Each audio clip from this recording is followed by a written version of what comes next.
absolute truth. In case of Uddhav's recognized Krishna as the supreme teacher, and he got the essential guidance from Krishna.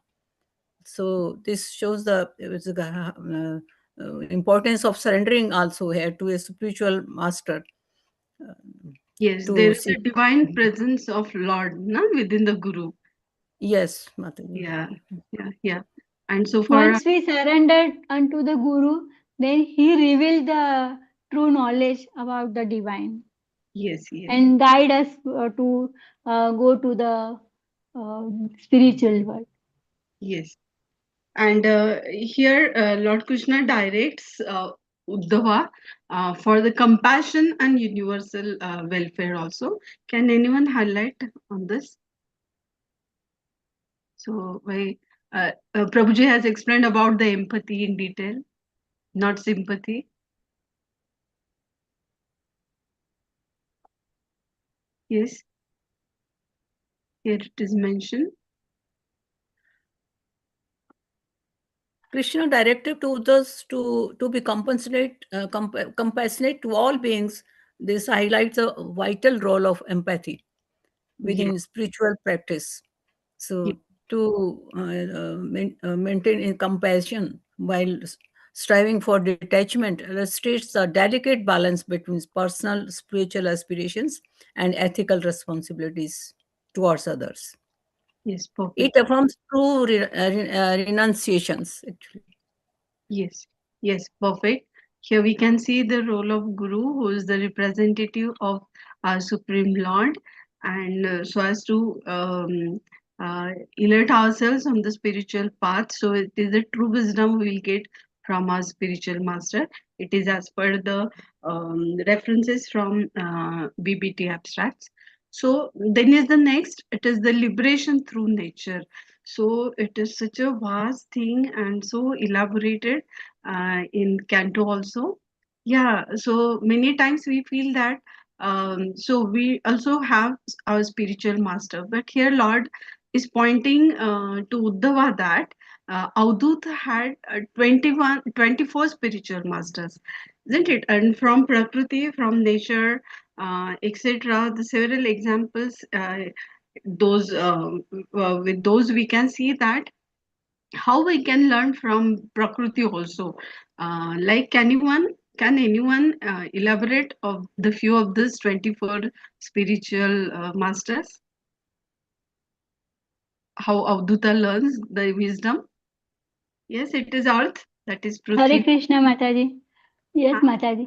ये good. जो intelligent व्यक्ति होता है वो Yes, अपने surrounding में से अपने यूज करके अपनी इंटेलिजेंस को यूज करके वो एनालाइज करता है कि और अपनी विवेक बुद्धि जो है उसको यूज करता है कि ये मेरे लिए बराबर है कि नहीं, ये मेरे लिए सही है कि नहीं. तो वैसे जो ये अवधूत ब्राह्मण जो थे उन्होंने पूरे वो वहां पे भ्रमण करते थे, पूरे विश्व में भ्रमण करते हैं और अपने इंटेलिजेंट को इतना यूज करते हैं कि ये और सब में से सबक लेते हैं कि मैं ये फॉर एग्जांपल कि पृथ्वी पृथ्वी जो है वो टॉलरेंस है, तो oh, उनसे वो सीखते हैं. मतलब हर एक में कुछ ना कुछ खूबी है और किसी में कुछ ना कुछ खामियां भी है. तो जो डूज एंड डोंट्स, तो किसी का जो है वो हमें नहीं करना चाहिए, जैसे कि पिजन जो है तो वो बहुत ही आसक्त है, तो हमें वो उनसे वो सीख लेनी चाहिए कि हमें भी इतनी आसक्ति परिवार के प्रति, कुटुंब के प्रति, घर के प्रति इतनी नहीं रखनी चाहिए. वैसे मतलब वो जो स्पिरिचुअल मास्टर जितने 24 है उसमें से कुछ ना कुछ हमें सीखने को मिलता है. yes, yes. Perfect. You have understood properly, Raksha Mataji. Yes, it is the selfless service. We can see that which has been very important for upliftment, and it is the impermanence of the body. You know, all this, what you can see, the frustration, depression, it is all because we do think at the bodily platform, which is not permanent, and it is just a transient. So, how it has been explained so well in this point?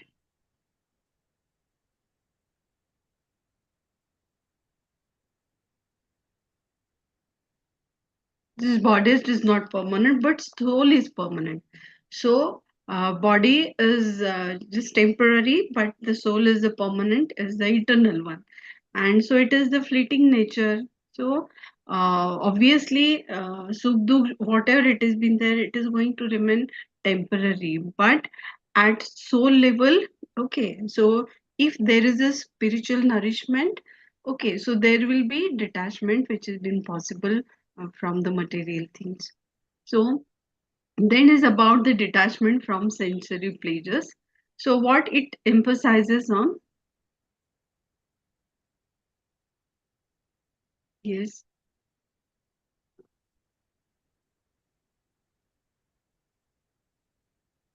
Here, Hare Krishna Mataji, here it is shown the example of Avadut Brahman. Avadut Brahman, this, she takes takes wisdom from the sun, earth, and air, fire. That all these navigate the lives of others without any getting any service in return. So, and by saying this, actually the person maintains this enlightenment, and he knows the difference and he becomes detached from all these senses. Yes, yes. So perfect. Uh, so nice, Mataji. Thank you, Rajkumari Mataji.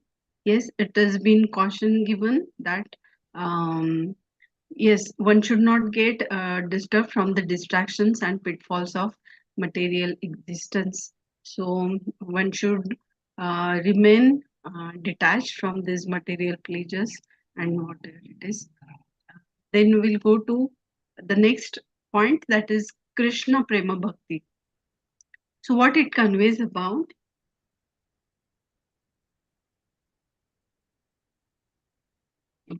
Yeah, we have seen just now. Yeah, so much of knowledge Uddhava is getting from Lord, isn't it?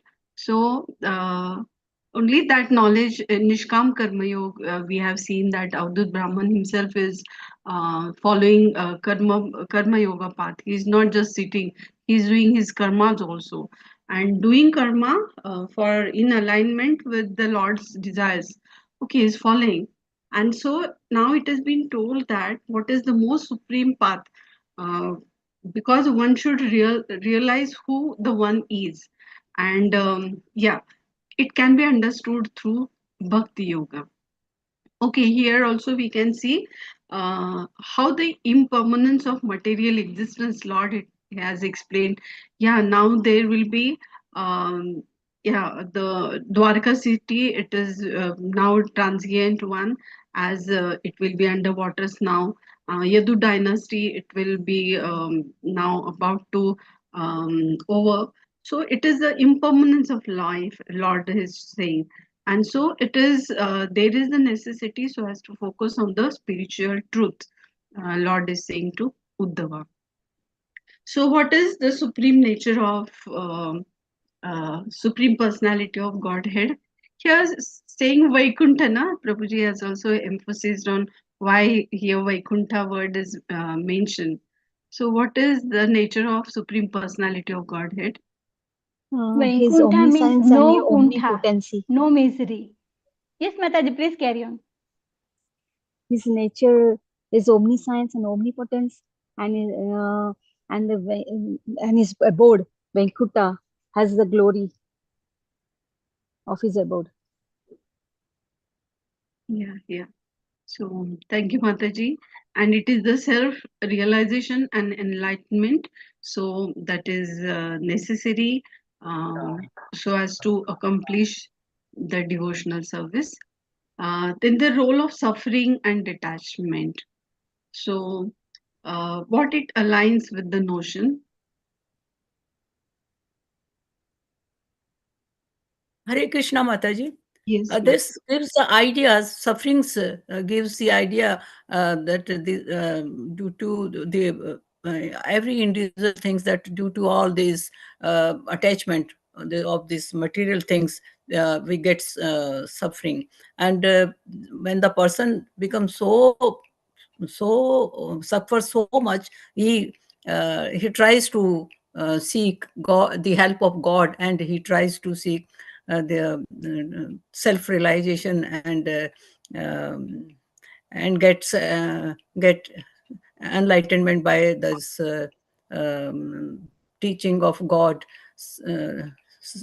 He tries to actually he tries to read Gita, Bhagavad, to find some solutions, and he gets enlightenment, and that he get is starts to get detached from this all these material things. I, in मतलब general, I this पता है only. जितनी जितनी suffering आती है, Yeah. और एक point ऐसा आता है तब जब हमारा जो है वो हमारे स्पिरिचुअल पाथ के लिए बहुत ही असरकारक होता है, क्योंकि वो हमारे अवेकनिंग को जगाती है इनर, कि अभी ये जो सफरिंग क्यों हो रही है, वो हम जब हम सोचने लगेंगे कि हे, मेरे साथ ऐसा क्यों हो रहा है, तब हम एक पॉइंट पे ऐसे आ जाते हैं कि हमारा स्पिरिचुअल अवेकनिंग होता है और हम स्पिरिचुअल पाथ पे चलने लगते हैं. Yeah. And so, community helps us. One should get connected with the devotees, sadhu sang. That is very important, and that is the importance lies of sadhu sang in our devotional service. It is not only the knowledge; it will just dry speculative knowledge is not important, because if we surrender in that way, भगवान इतने easily नहीं वश में आते हैं, है ना. So we can see. So if we want to please Lord Krishna, so it is only through Bhakti Marg. Okay, so we can please him. And so here lies the importance. So thank you, Raksha Mataji. So here we can see it is how, as per Sri Vishwanath Chakravarti Thakur's commentary, it has been mentioned about devotion and separation. So, how emotional depth of bhakti it has been retracted, and it is how it was pleaded to Krishna, so that Uddhava is suffering from immense separation, and that reflects the earnings of all devotees to remain close to the divine. And here we can see that how is Maya. So on this platform of Vivek and spiritual practice, yeah, Vivek, that is important. So what is correct and what is not. So just not to get bewildered with the fleeting nature of worldly attachments. Here it is being said, and in that case, Vivek is considered as very important. So then, with the point, divine instruction and guidance, what it illustrates. Hare Krishna Mataji. It illustrates the significance of guru disciples relation. As we see the case of Lord Krishna and Uddhav, we see the relationship between devotee and divine. Yeah, here Lord And Himself so graceful and blissful with Uddhava, and getting the guidance and all this. It has been made possible because Uddhava is such a qualified one, like we do see Arjuna. we Then, get, yes, sorry, Mataji.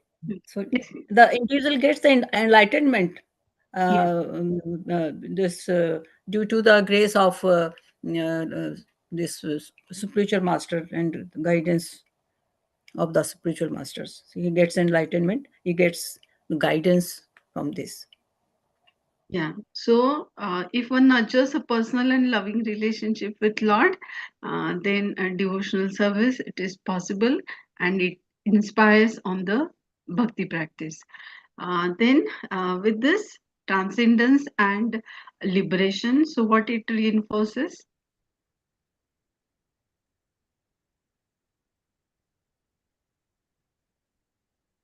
Hare Krishna Mataji. Yes, Heartfelt surrender to Krishna is the is most potent path. And this compared to Gyan and Vairagya, and this liberation is it is a heartfelt engagement with divine and leads to spiritual fulfillment and bliss. Yes. Yeah, so nice. So True Gyan, freedom arises through devotion and remembrance. Remembrance बहुत ही important है, rather than mere renunciation or ascetic practices. in bondage, there is liberation. है ना रक्षा माता जी? हाँ. Yes. So, yeah. In bond of love with Lord Krishna, so one can get liberation, and it is not only the moksha, that is the intellectual pursuit. No?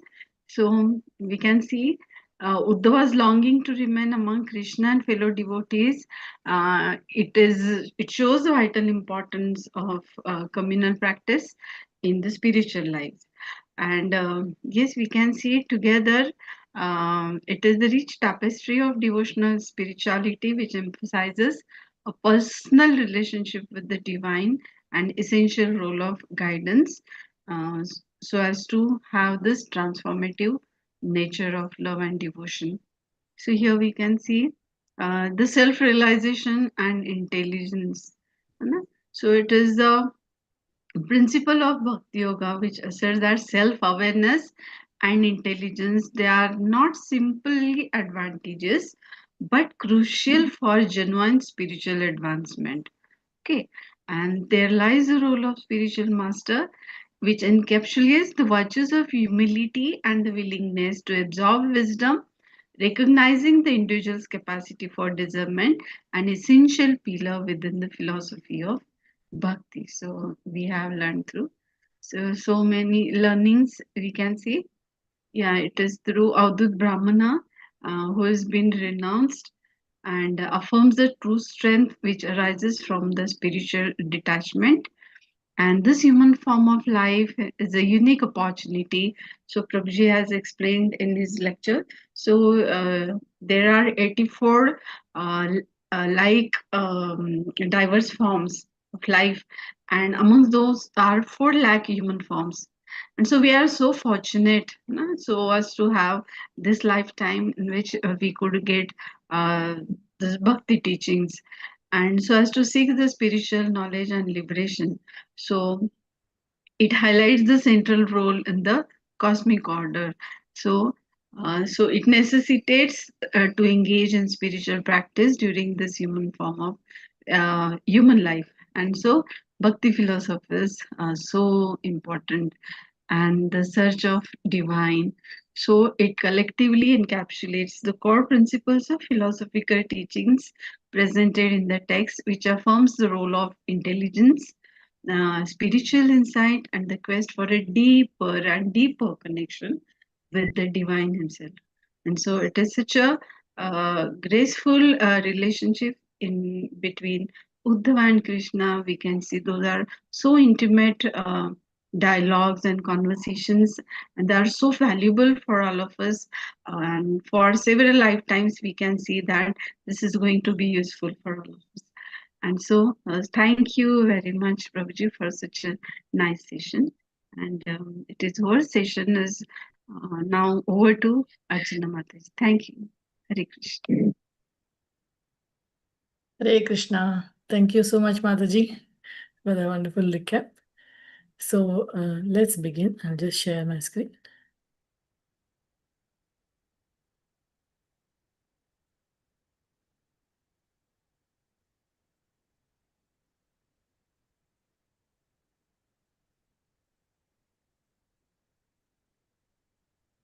Hare Krishna.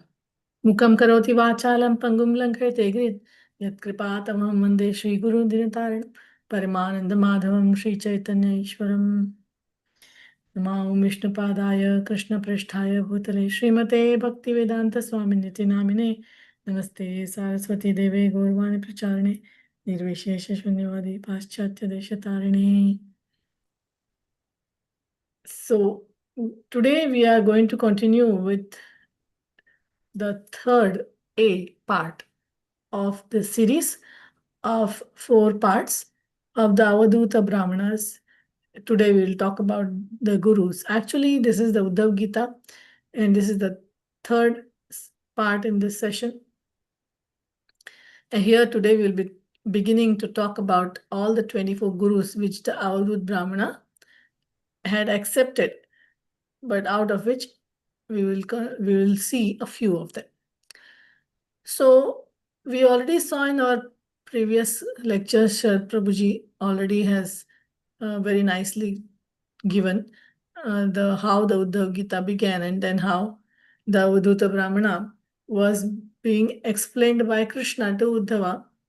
It's like a story form where King Yadu is roaming around in the forest, and then suddenly he comes across this very unique personality who is like in total ecstasy, but he's totally out of the material contact. So there's nothing material about it, and he's totally uh, very, very ecstatic. So King Yadu becomes very enamored by looking at this personality. He says, "Who are you, and how did you come about into this ecstasy?" And then this Avadhuta Brahmana, looking at the king's humility.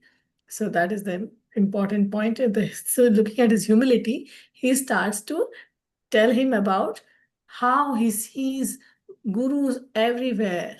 Wherever he sees gurus in animals, in insects, in birds, in all the natural things. And how is it that he draws such profound insights from a diverse array of natural elements and living beings? And then he recognizes them as invaluable spiritual teachers or gurus. So, I mean, just we say a spider or a wasp, how can it take instructions even from such insignificant insects? And that is taught to Yadu by the Avadhuta. This demonstrates that the wisdom is readily available to us, everywhere. It's readily available. How?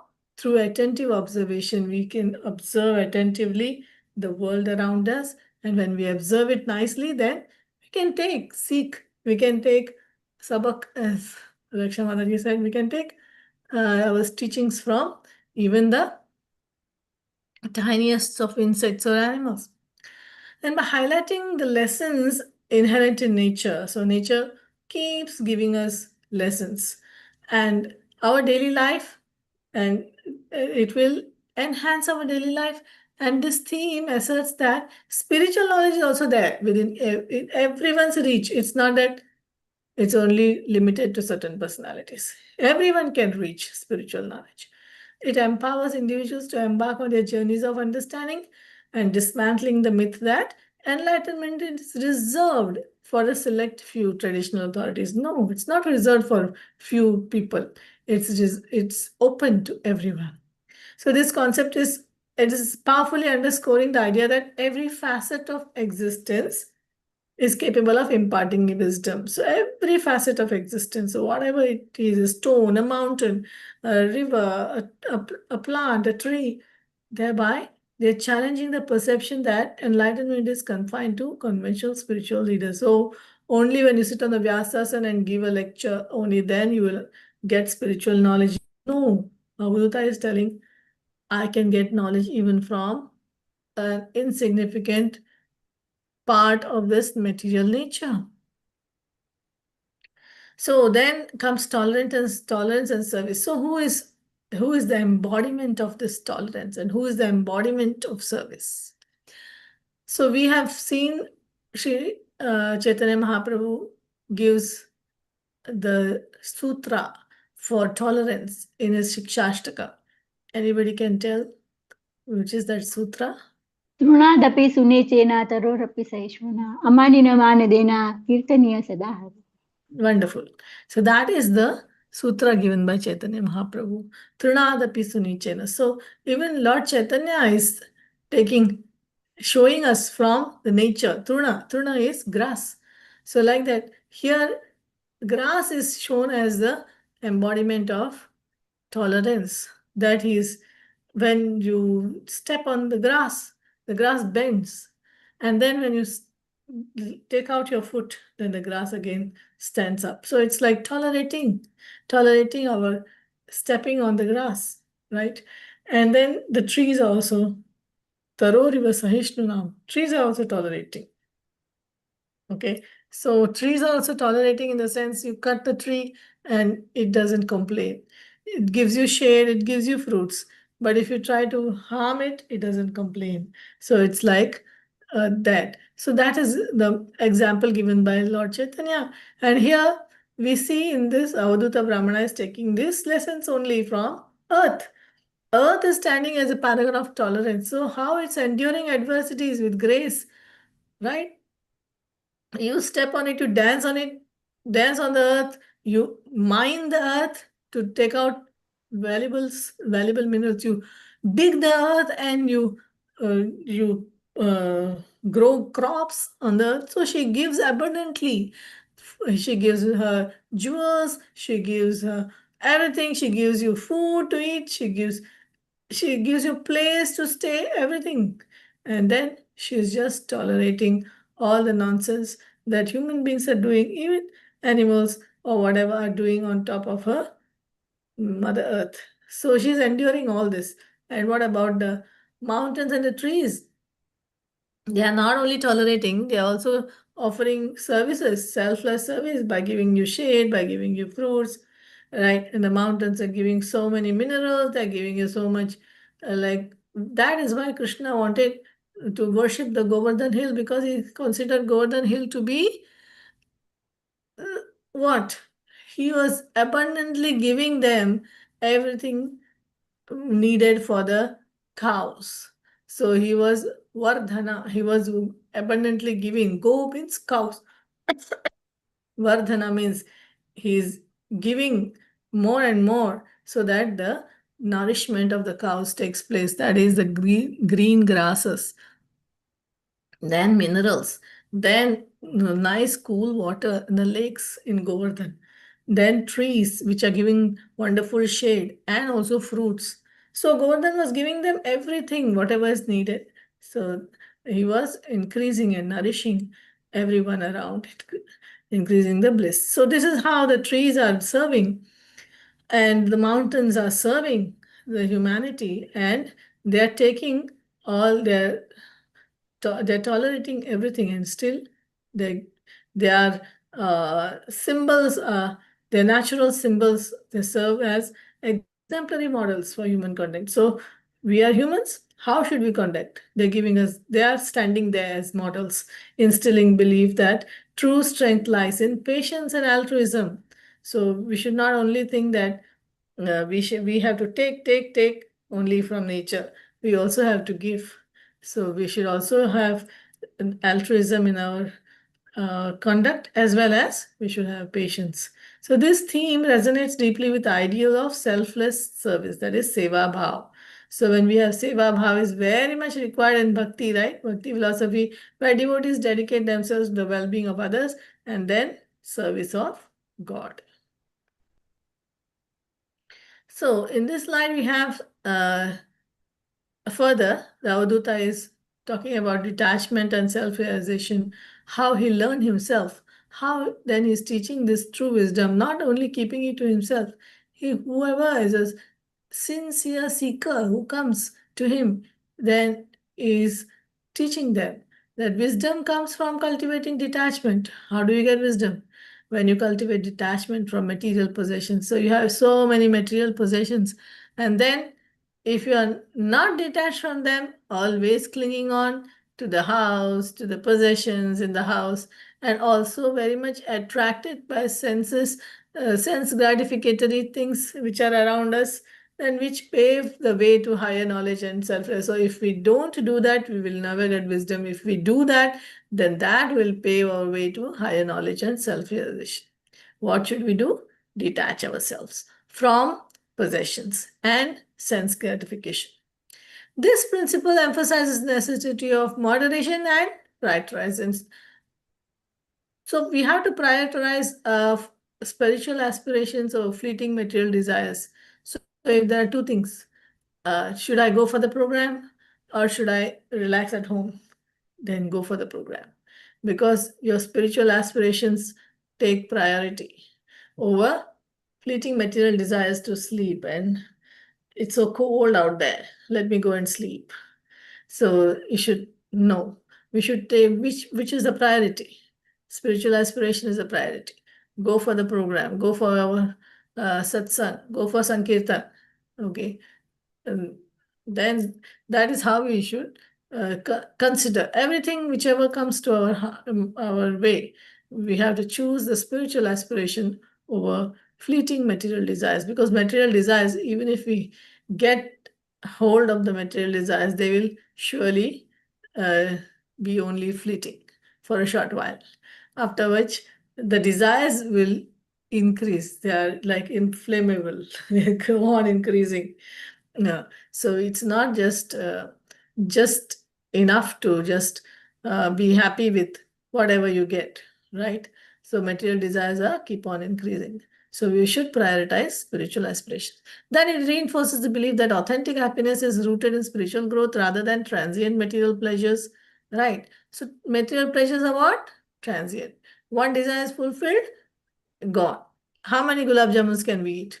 One, two, three. After that, it's gone. I mean, that desire to eat gulab jamun at that point of time is gone. So it's transient, right? And that happiness is gone now. So what is the authentic happiness? It's rooted in spiritual growth, not in material pleasures. It's a central doctrine of devotional practices. Whereas the Brahmana equates the soul to the wind and sky. Now, we are talking about the different gurus, right? So we spoke about, just now we spoke about the tree and the earth and the mountain. Now, here, talking about the wind and the sky. So, wind is telling us never to entangle with material sense objects. Now we know we got how many senses? We got 10 senses, but then, of course, we have knowledge acquiring senses. Working senses, keep it aside. Knowledge acquiring senses. We have these knowledge acquiring senses. Krishna has made in such a way, that is the eyes, nose, and ears, and all that. So these knowledge acquiring senses, Krishna has made in such a way that for every sense, there are several sense objects related to that particular sense. So, like for the ears, there are different kinds of sounds, sound vibrations going on in all around us. For the eyes, there are trillions and trillions of things which the eye can see and enjoy. Whereas the similar things for the nose, different kinds of fragrances and all. So when we see that every sense has been given so many sense objects to enjoy, right? Then what does the sense do? The sense will try to go and try to engage with all these senses and objects and try to bring enjoyment to the enjoyment where the soul trying to enjoy. Soul is trying to enjoy. So here the Brahmana is equating the soul to the wind and the sky, highlighting the importance of remaining unaffected by life's material duality, such as pleasure, pain, good and evil. So how does that happen? So about the wind, we can see that wind means it just flows, blows everywhere. Wind is blowing everywhere, but does it get entangled with something and just stay there? No, it just passes through the whatever object it is, over, through, whatever, under, whatever. But it doesn't stay in any place at any time by getting entangled. Have you seen the wind getting entangled somewhere? No. I mean, of course, we can say that in the air conditioned room, the wind is air conditioned. Okay, you can say like that, but then the air is conditioned, but you know there is a flow, that the hot air is conditioned and is sent out, and then the air becomes cooler. Then after that, if it becomes hot again, it's sent out. So there is a flow. So nothing gets entangled. The wind doesn't get entangled. So like that, we should not get entangled by these senses provided to us by the material energy through the agency of the Lord. Of course, the Lord is the one who is creating and everything, but agency is the material energy who is giving us these sense objects, but we should not get entangled. And what about the sky? The sky we are talking about here is equating the soul to wind and the sky. But here the sky especially is the Brahmana, that is Avduta, is equating that with not with the soul, but to the super soul. So why? Because he is telling about just like the sky is above everything, and it is the super soul, like the super soul, um, which is all pervasive and it's omnipresent. It's present everywhere. The sky, right? You cannot say there is a space. You can say the sky is everywhere. So like that, a sky is everywhere. So like the sky is, the super soul is also omnipresent, and it is everywhere.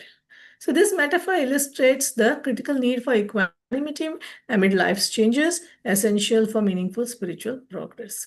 So it reveals that realized soul, that is a person who has realized knowledge, he perceives the world without attachment. So he's perceiving the world, he's looking at the world. How is he looking? Without attachment. Just like the wind is blowing, I mean, we are all touching the world with our senses, right? Eyes are touching the world, ears are touching the world. We are touching the world with our senses, but without attachment, thereby focusing the ultimate purpose of existence, loving devotion to Krishna. So, what is our focus? If we are touching the world and if we are not getting entangled, then what is our focus? Our focus is loving devotion to Krishna. So, loving devotion to Krishna is the focus. See, let's a beautiful thing is coming in front of us. This is Krishna's creation. Think like that. So, everything connect to Krishna. Everything must be connected to Krishna. Smell something wonderful. Oh, Krishna has made such beautiful flowers so that they're so fragrant. Let me offer them to Krishna. So, everywhere, what should be the focus? Loving devotion to Krishna should be the focus. Then we talk about purification by and the desired influence of saintly persons to attain Krishna is prema bhakti. So now, saintly person is compared to water. So what is water? It's symbolizing their remarkable ability to purify others through their mere presence and teachings. We know what does water do? Water, of course, quenches thirst and all that, but in case of purifying things, water is very, very important. Even the Shastra says that until and unless you touch water, you can't purify any of the objects, even for the sake of doing puja or even for our daily needs. If we want to purify anything, even ourselves, even the objects around us, we need water. So, what does the Avadhuta do? He is comparing saintly person to a water. Then water has this ability to purify others, to purify everything around it. Water has this ability. Light, similarly, a saintly person also has the ability to purify whatever is in its presence and its touch. This metaphor is underscoring the transformational power of genuine spiritual practitioners. So, the spiritual practitioners should be genuine. That sadhu must be genuine. He cannot be like a person who is doing something behind the back and then in front showing up as a spiritual practitioner. No, he should be genuine and who embody purity and devotion. So, all the time, their life is like a mirror and their life is open book. Anybody can see. It's not like you have something which is secret and behind the screen you are doing something nonsense, but outside you are showing like as if you are very pure. We are not talking about such persons. So, inspiring hope and fostering spiritual growth. So, such people, they inspire hope in you and they foster our spiritual growth. So, if we are down, spiritually down, then we should associate with such personalities who will help us to give us hope, will inspire us in Krishna consciousness. Otherwise, we will be very easily captured by Maya. Then it encapsulates the concept of devotee association. That means what? We need sadhu sangha. We need such devotees. We need pure devotees to help us. And bhakti philosophy is showing us this, that being in company of saintly individuals is very, very important, very vital for spiritual advancement and purification. So, two things a saintly person can do. He can purify us and inspire us in spiritual life. So if we want to advance in spiritual life, we must definitely associate with a saintly sadhu. The illusory nature of material existence, the text illustrates how the body goes through changes. Now Avduta is taking instructions from the moon. So we see the moon changes its phases, right? So sometimes it is half moon, sickle moon, then after that waxing, waning of the moon takes place. So like that, our body also is going through changes from boyhood to youthhood, youthhood to old age, and old age to, like this is going on. So while the soul is remaining the same, right? So he's taking that lesson from the moon, that how the moon is waxing and waning. Similarly, my body is also waxing and waning. And then actually, I'm not. I'm the spiritual soul. I'm the spirit soul. I'm always the same, just like the moon. Nothing happens to the moon. It's our we actually, the moon is not waxing or waning, but we are seeing the moon being actually waxing and waning because of the position of the moon. And this is how he is looking at the soul. Then this is also reminding us, this theme is serving the poignant reminder of the transient aspect of material life. So material life is so transient, right? Srila Prabhupada used to say that we are dying every day. How much can we think? We think that we live for so long, we live for 100 years or whatever, but we are not living for 100 years. Srila Prabhupada said the moment the child is born, it's already started to die. So every day we are dying. Every day some part of our cells are gone and the new cells are formed. So we are taking birth and dying in certain way. We are dying every day, and every day we are coming closer and closer to the end of this journey, right? So this life is so transient, and that is very shown very nicely by this example of the moon. And then the eternal nature of the soul is also emphasized here, that the moon is showing us that the soul is eternal. Never mind, this body is gone, but the soul is eternal. It urges practitioners to focus on the everlasting truth of the self. So what should we focus on? Last time we said we focus on, last slide we said we focus on the devotional service to Krishna. Now we are focusing on the eternality of our soul, everlasting truth of the self, transcending physical appearances. So don't think that I am now getting old and my hair is becoming white and my body is becoming slack. So this is going to happen. So we should transcend this our thoughts about physical appearances and align with the core teachings of the devotional path that emphasize the soul's intrinsic relationship with Krishna. So what is the focus now? First, we focused on Krishna. Now we focus on our relationship with Krishna. Who are we? We are eternal souls. And what is our relationship with Krishna? That should be the focus. So then, today we are going to learn also about the non-duality of the Supreme and the individual souls. Okay, so how do we see that? While the individual souls are diverse and pervasive, right? We are individuals, right? We are all souls, and we are diverse. We are so different. Each one is different from the other.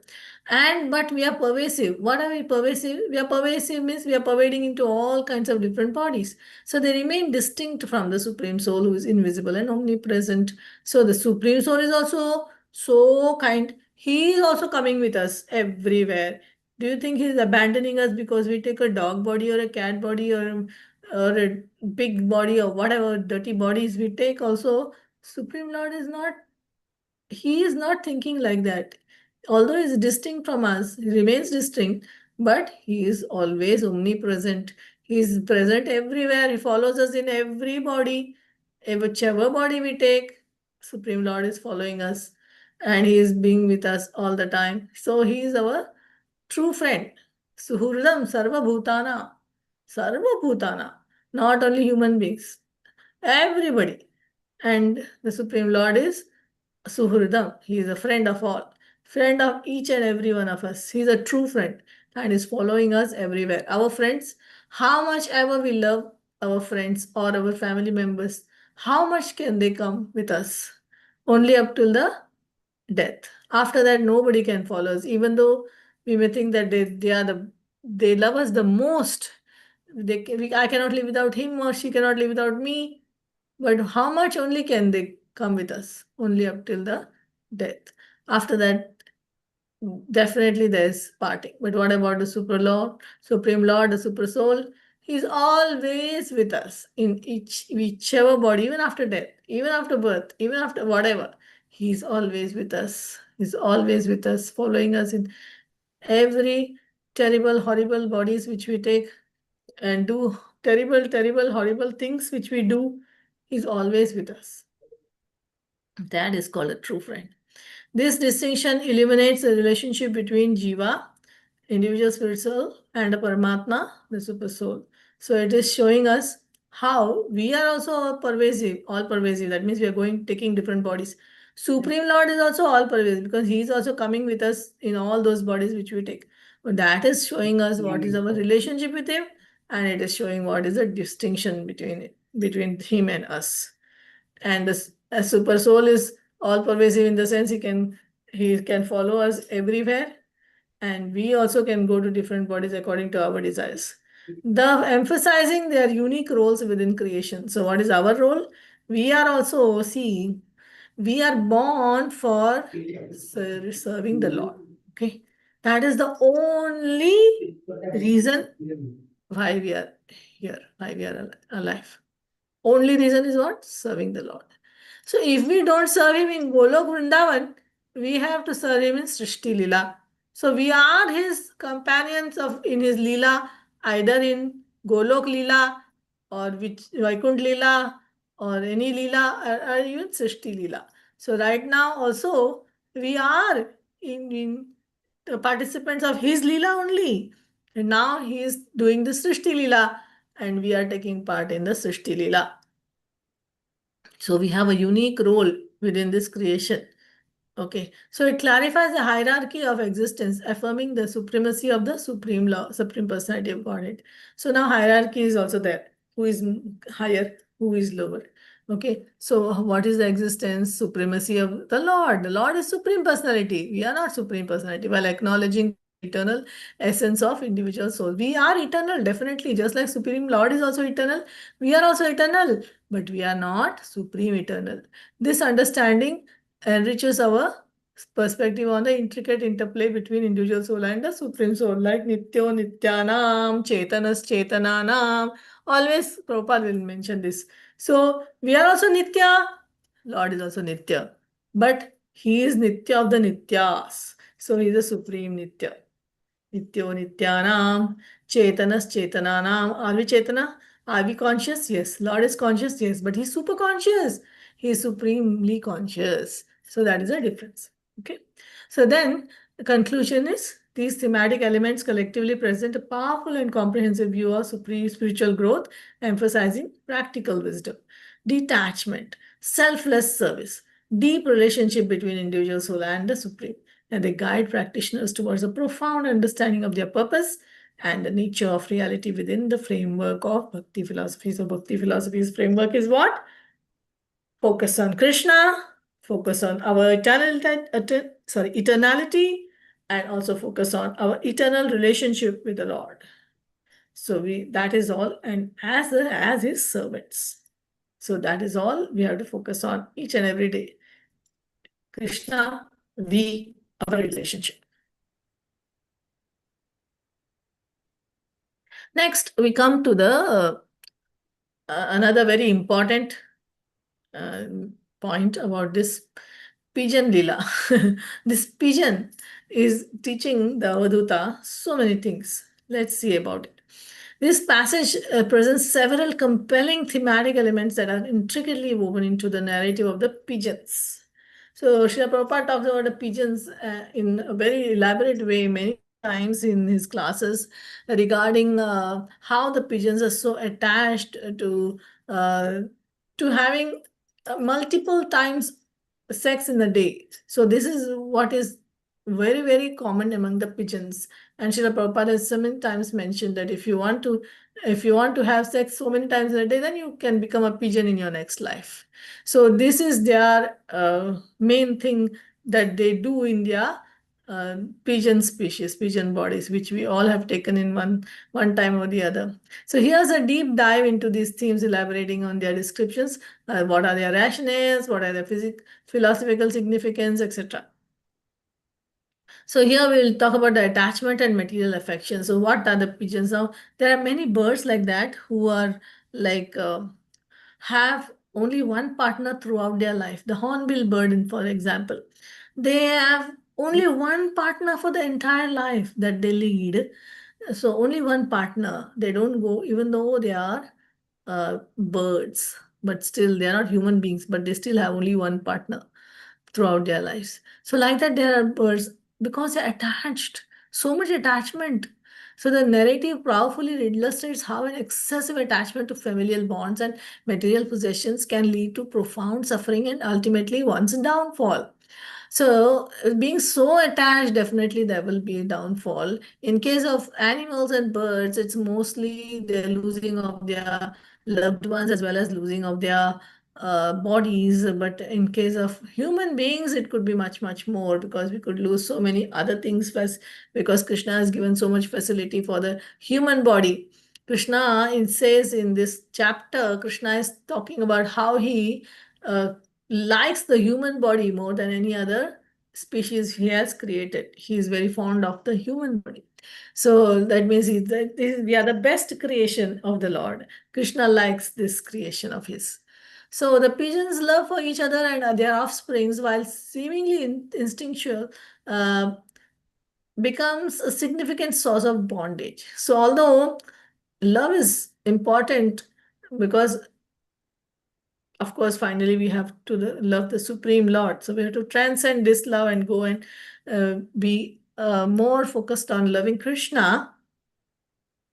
But this love, although which is material, it has a significant source of bondage.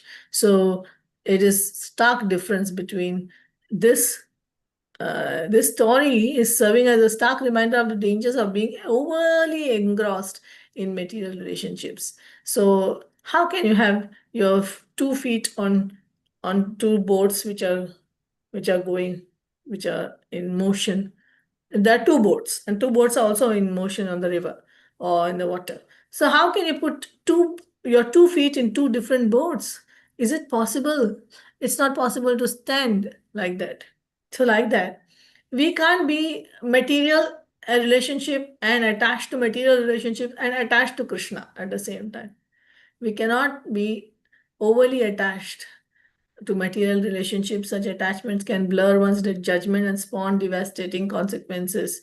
So definitely, if we will have to choose one, either Maya or Krishna. So when we choose Maya, we will have devastating consequences. So this theme resonates deeply with the core teachings of Bhakti philosophy, which advocates for a balanced approach to love. So Bhakti is teaching us to have a balanced approach to love.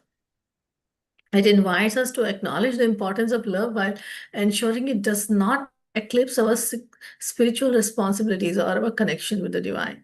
So it is telling us, yes, it's important. Love is important, but while ensuring it does not eclipse our spiritual responsibilities. So if there is a spiritual responsibility, so that material love should not come into the way.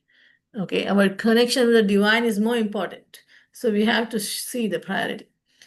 Then, how is the Maya so illusory? Let's see that. The powerful concept of Maya manifests vividly in the way the pigeons are portrayed. Enthralled by their material existence, they forget their true spiritual essence and purpose. Of course, pigeons are not meant to be so spiritually advanced, but they are portraying how they are so attached by their material existence that they forget about even their bodies. So, by embodying the struggle against Maya, the pigeons reflect the distractions that prevent souls from realizing their divine relationship with Krishna. so much importance is this Avadhuta is giving to the pigeons. He has seen something. You know what he has seen? He has seen how a she pigeon has just hatched given birth to small pigeons, baby pigeons, and eggs have hatched, pigeons have come out, baby pigeons. Pigeons, birds are also called as dvija. Dvija means twice born. Once they are born through the egg of the mother, then after that they are born out of the egg. So it's called as dvija also. So these pigeons, the mother pigeon had so many baby pigeons, and the baby pigeons she was given her heart out to them, and always going and looking out for food. Avduta is watching all this. Mother pigeon, father pigeon have gone to bring some worms, some insects, something for their little ones to eat.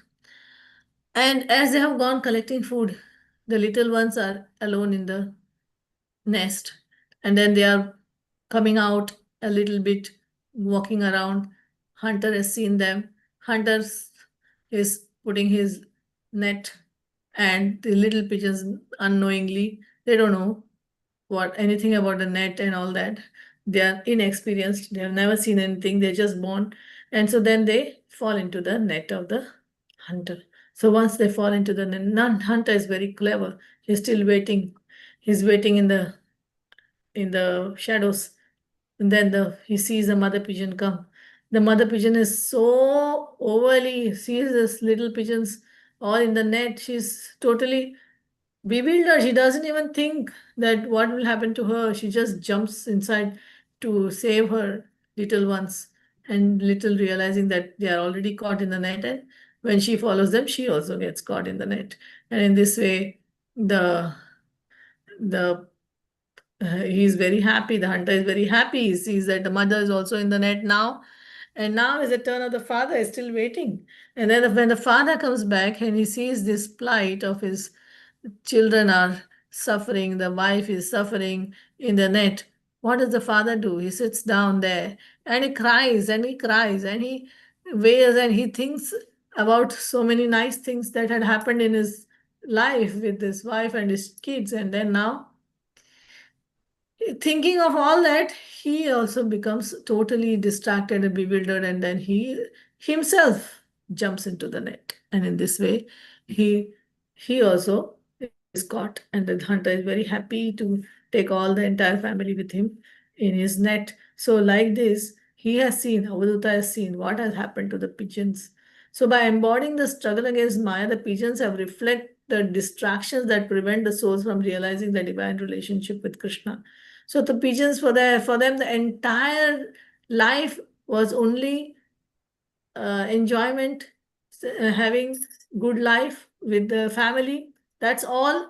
And the blindness to divine amidst the familial joy starkly illustrates the binding nature of illusion. So the more they were trying to enjoy, the more they were caught in the net of the hunter. So like that, the more we try to enjoy anything material, we will be caught in the net of Maya. So this is he brought that parallel, and this theme emphasizes the paramount importance of spiritual awareness. And the perils are becoming ensnared by worldly attachment. So very captivating. Earlier, like they said, that Ajamila had to go to the forest to see a scene where he was captured by Maya. But nowadays, all Ajamilas are all in our sorry, all these Maya's vivid scenes are all within our palms. We have our so-called phones, and on the phones everything is there, so that we don't have to go to a forest to see the scenes. The scenes are in our hands. We are seeing them day in and day out in our hands, outside. Whenever you turn your eyes away from Krishna, this is all you will see, right? It's all, the world is full of this now. So it highlights the necessity of recognizing and transcending life's illusions to attain true liberation. So we have to only focus on one thing. See, all these gurus are teaching us so many things, that detachment, etc., etc., and then focus. So focus must be on our going back to Godhead, or attaining Krishna Prem, or serving the Lord. These should be the focus. So the cycle of suffering, the pigeon's tail, culminates in heart-wrenching tragedy. All of them caught in the net, vividly revealing the inevitable suffering that springs from attachment. So if we have so much attachment in this material world, this is what is going to happen. Inevitable suffering. Their mourning over lost loved ones encapsulates the cyclic nature of pain that permeates the material existence. So the pain, pleasure, pain, pleasure is like a cycle. The more you have pain, then after that you get pleasure, then after that you get pleasure, you get pain again. So it's like, so it's a material, it's a part and parcel of our material existence, right? Pains and pleasures. This narrative acts as a cautionary tale about fleeting natures of life and relationships. So our life also fleeting, our relationships are also fleeting, illustrating how clinging them to them can precipitate profound sorrow when they are lost. So as the straws come together and then they go away, travelers come on a station, they come together and in the train or whatever, and then they move apart. So like that, we also form relationship, husband, wife, children, after that gone, after death, few years only. After, like, a person can get married at the age of 25 to 30 years old, maybe, and then after that he spends another 30, 40 years, 50 years together, and then that's it. Then father is gone, mother is gone, husband is gone, wife is gone, children are gone, like that.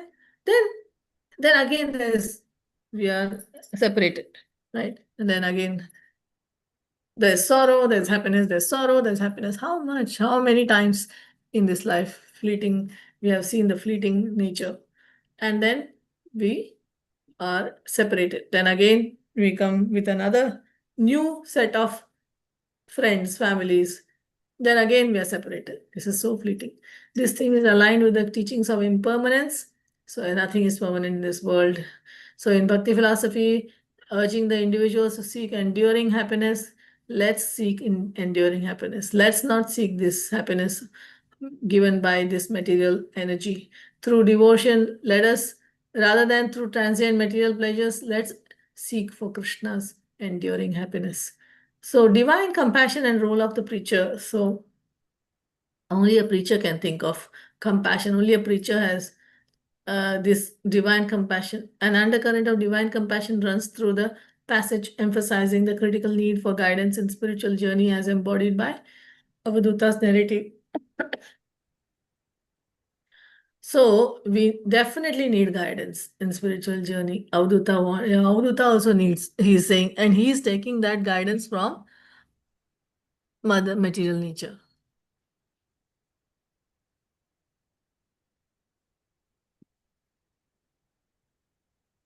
So the Avadhuta's role underscores the importance of sharing wisdom and leading others out of material entrapment. So we have to share wisdom. So when we get wisdom, don't keep it to ourselves. Let us share it with our fellow mates. And why we should share? So that we also, and along with them, we can lead them also to come out of material entanglement. Everybody is entangled, right? We are all in this material world with this body for what?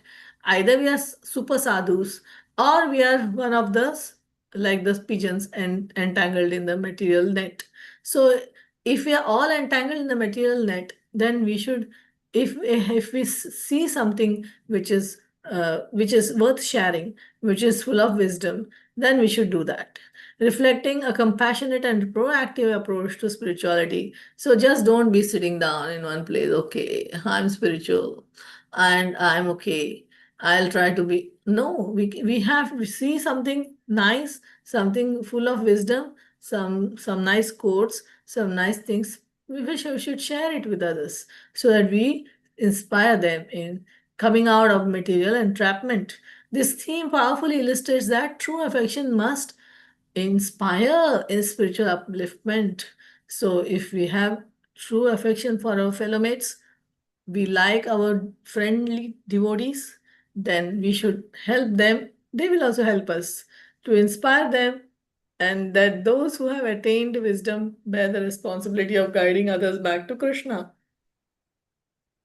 So if we have attained wisdom, then we should definitely be responsible that we should guide others also to Krishna.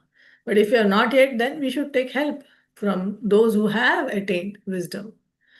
Okay. So Srila Prabhupada used to say that drunkards like to drink in a group, right? They likes to drink in the group. Everybody should be a drunkard and everyone has a nice time. Like watching movies also. We don't, I mean, you can watch movie alone, but it's a fun to watch movie with a group of people, like a cricket match or something like that. So when you can do all these material things, see, we are seeing all these things. So we know the whole thing comes from where? It comes from the spiritual world. So this feeling of doing something enjoyable with everyone is a feeling from the spiritual world. So now we are thinking of material, but if we turn that to spiritual, like Sankirtan or doing um, kirtan together, that is so pleasurable. When you do kirtan together, Sankirtan, it's so pleasurable. So that it attracts even the Lord. The Supreme Lord is also attracted by Sankirtan. So that's why this yuga is Sankirtan. This yuga, the holy name, and also Harinam Sankirtan. This is the Yuga Dharma. So the Dharma of this yuga is Sankirtan, Harinam Sankirtan. So we have to uplift others and uh, we have to get together. Always get together. Try to be together with some spiritual group or the other and try to uplift our. Otherwise, Maya is very ever ready, like the hunter is ready with the net to grab the pigeons. Similarly, the Maya is ready to grab us with the net, powerful network of Maya. So then the narrative futility of material desires, the narrative poignantly reveals the futility of chasing material desire, as seen in the male pigeon's lamentation over his lost family. So we see family is lost. Male pigeon is so sorrowful. His sorrow starkly underscores the despair and accompanies such pursuits. So what is the use? He's so sad and is so in full of despair. He just commits suicide. The pigeon's profound realization of futility of his endeavors in light of death serves as a reminder of transient nature of the worldly achievements and attachments. So, any use of a worldly attachment, oh, I got this medal, oh, I got that cup, oh, I got this great accolades, it's of no use if we just like the pigeon, he found what? A futility of his endeavors. I cannot do anything. Death is such a reminder for us.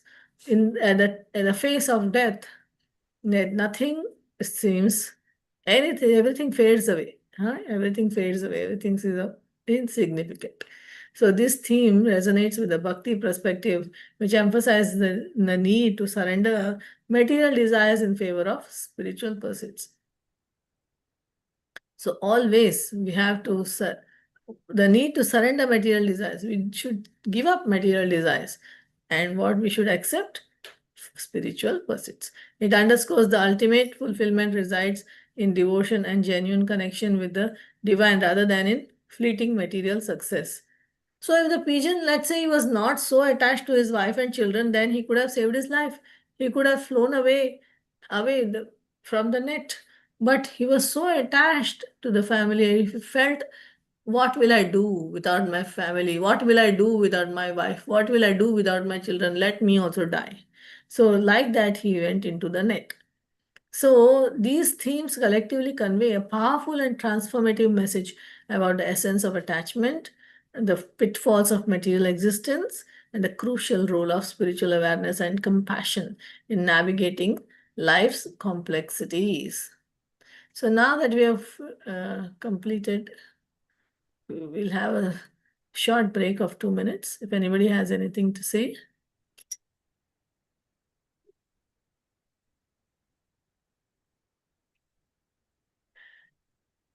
I'm sorry, it's approaching midnight here. So I'm speaking in low voice. Hare Everyone. Krishna Mataji, Dandat Pranam. So wonderful class Mataji, so wonderful takeaways also. Okay Mataji, जो सबसे बड़ी चीज है वो intelligence, वो कैसे बढ़ाई जा सके? अदरवाइज अगर कोई कृष्णा कॉन्शियस है और साथ अच्छा है, जो वो पहले से इंटेलेक्चुअल है, उनका साथ मिले तो बहुत अच्छी बात है, तो फिर हमें भी थोड़ा कुछ मिल सकता है उनसे, वरना intelligence is very difficult to get, how हाँ, to use.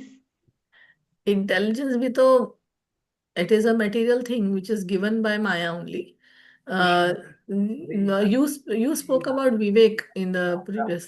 So Vivek Yes. is some, yeah. So Vivek is something which is important, which is like we are thinking about how to use the intelligent in a proper way. Intelligence we have, everybody has got certain intelligence, some IQ, somebody has got more, somebody has got less.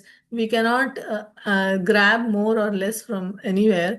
We have already been given that portion of intelligence by the material nature. So this is material. Intelligence also we speak is material, but how you use that intelligence, that is important. And how we use the intelligence, the soul only is the one who's guiding the intelligence. Who is guiding the soul? The super soul is guiding. And we see in our life, I tell you, Raksha Mataji, every time we have this problem, the super soul is always guiding us from within. Super soul is always guiding us. And if we are sincere, no, you will definitely get some spiritual help from somewhere. Somebody will come, like how we have this group now, somebody will come and guide us, help us. And Srila Prabhupada is always there in his books, so we turn to the books, we read, and our intelligence becomes sharpened. So how do we sharpen the intelligence? by reading by reading Srila Prabhupada's books, by reading all the so many guidance is given in so many books, right? So that is not enough time in our lifetime. Also, is not enough to read all the books and assimilate. Whatever we read, we can read, and we take guidance from our friends, from devotees around us. Maybe you think that okay, this devotee may not be so as much as I wanted, that the somebody to guide me. So don't worry, because when our sincerity increases, that is attracting such devotees to us. Such devotees will automatically come. And then we have our books. So these two things, reading and being sincere and attracting sadhu sangha. Yes Mataji, thank you so much. Thank you, Mataji. So if we don't, मगर माताजी it require spirituality, अगर हमें हमारा विवेक को use करना है अच्छे से, तो स्पिरिचुअलिटी अगर नहीं है हमारे लाइफ में तो इट इज स्पिरिचुअलिटी वेरी नहीं है, डिफिकल्ट. ऐसा हो ही नहीं सकता है. हमने दीक्षा लिया है, हमने भगवान का हाथ नहीं पकड़ा है. मतलब माताजी डिवोटीज की बात नहीं कर रही हूँ, मगर हाँ. जो नॉन डिवोटी है वो नहीं, नॉन उनके बारे में. डिवोटीज भी को हमको कंपैशनेट होना है. हमने अभी सुना ना, we have to yes yes. Become compassionate and we have to give them as much as we can. हमको जितना हो सके प्रसाद दो दो. Start with prasadam, because prasadam कोई ना मना नहीं करता है. यस बात माताजी. प्रसादम लेने के बाद उनका माइंड एक्सेप्ट करने के लिए रेडी हो जाता है, कि स्पिरिचुअल थिंग्स एक्सेप्ट करने के लिए. वरना उससे पहले तो एक्सेप्ट भी नहीं करते हम लोग. मैं एग्जाम्पल हूँ. मैं पहले एक्सेप्ट नहीं करती थी, फिर प्रसादम खा खा के अभी अभी एक्सेप्ट कर रही हूँ. तो अभी एक्सेप्ट भी करने के लिए थोड़ा सुकृति लगता है. तो वो प्रसादम खाने से वो हो जाता है, सुकृति बढ़ जाती है, और हम लोग एक्सेप्ट करने लगते हैं कृष्णा इज सुप्रीम करके. वेरी ट्रू माताजी, thank you so much. Thank you माता जी. सो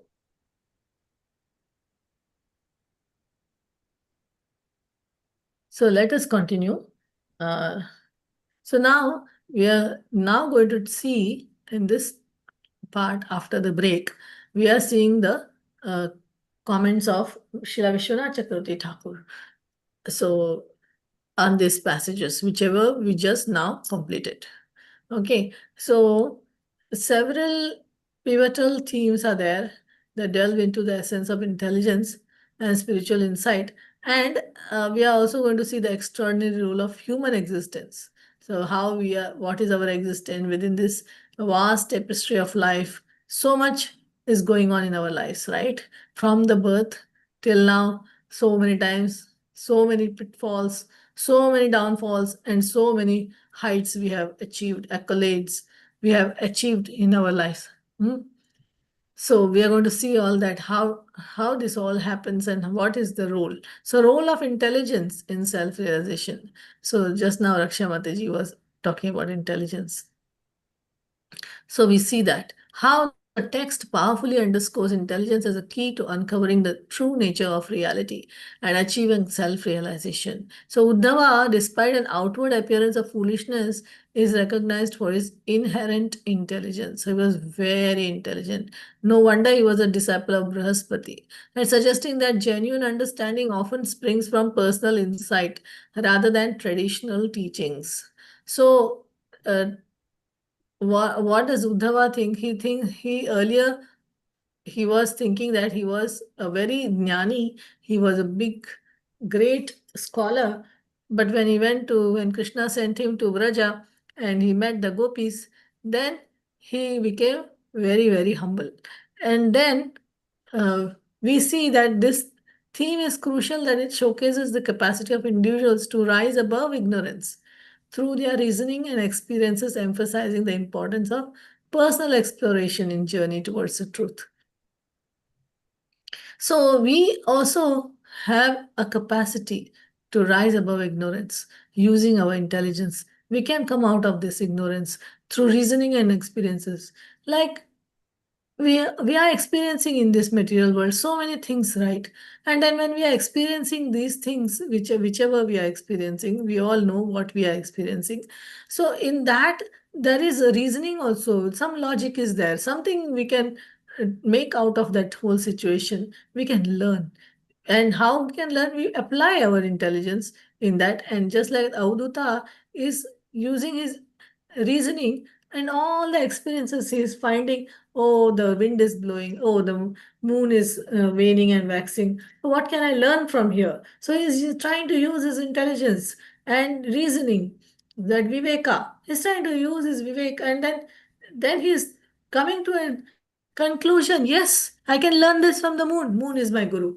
Oh, yes, I can learn this from the wasp. A wasp is my guru. So, emphasizing the importance of personal exploration in the journey towards the truth. So, when we are on this journey, we should never, never, ever forget what we are born for. So, this everyone thinks that in this material world, when we are born, we all get entrapped in Maya. Bhaktivinoda Thakur says that as soon as I was born, I was praying to you in the womb, that in my mother's womb, I was praying to you that, oh Lord, once I am born, I will definitely become serve you. All this time, I've been neglecting you. I have always been averse to you. But no, this time when I am born, please, please, please, I will serve you. But as soon as I am born, what happens? My mother takes me in the lap and starts showering her love. All the relatives are coming, and I become the focus of attention, and I start feeling proud. Now I am the center of attraction and everybody is looking at me. So I am the baby of the house, and I am the then start feeling I, and this is how Maya is capturing Jiva's soul. So this is what is happening. So we have to see that how engaging in one's intellect actively in spiritual matters, advocating for hands-on approach to self-discovery. So we should never, never, ever forget our journey. Our journey is towards Krishna. Our journey is back home, back to Godhead. And that will happen only when we are always aware, when we are always using our intellect everywhere, wherever we see, whatever we see, maybe good, bad, ugly, whatever we see, we are applying our intelligence to actively connect it with spiritual matters and trying to approach to self-discovery. What is Avduta doing? Avduta is trying to discover himself.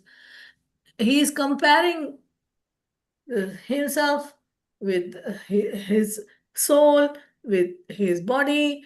Everything is comparing with whatever he sees in the nature. It's like a discovering himself, self-discovery. So the passage accentuates the distinctive position of human beings in this material world, spotlighting our potential for self-control.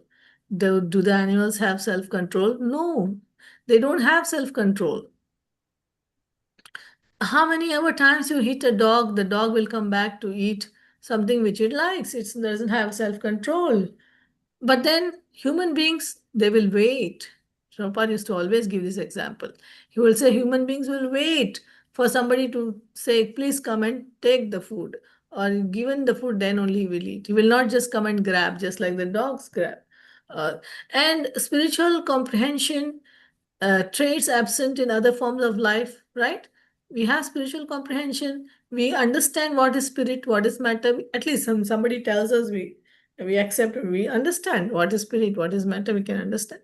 Some spiritual comprehension is there, Krishna, holy names. What about the animals? They can't do that. They don't have neither have self-control nor they have spiritual comprehensions, but that is absent in other forms. That's why Krishna likes the human form. So this theme is fundamental, framing human existence as a unique opportunity for spiritual evolution and distinguishing humans from the animal kingdom. So we have a unique opportunity that is given to us by the Lord, right? And it stresses the profound responsibility associated with human life to pursue higher truths and foster spiritual knowledge, reinforcing the notion that human existence is imbued with purpose. Definitely human existence. Some people, they think that when we are born, oh, why Krishna has given us these senses? To enjoy, isn't it? Otherwise, why will Krishna give us senses? Krishna has given us senses means he has given sense objects also. So what has he given it? That because we have to enjoy, then why are you stopping us from enjoying senses? This is the question asked by many people. So what is the answer to this? What will you answer to such a question? Anybody?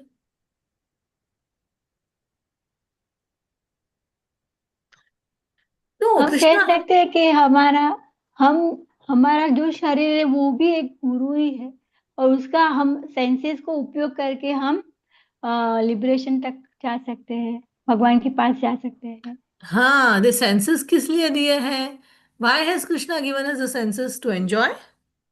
Is it? To use for Lord service. Yes, very good. So the senses are not being given, sense objects also there, but they are not being given for our enjoyment. It was be used for Krishna's enjoyment. That is the purpose but of human existence. But that is not understood by normally by people.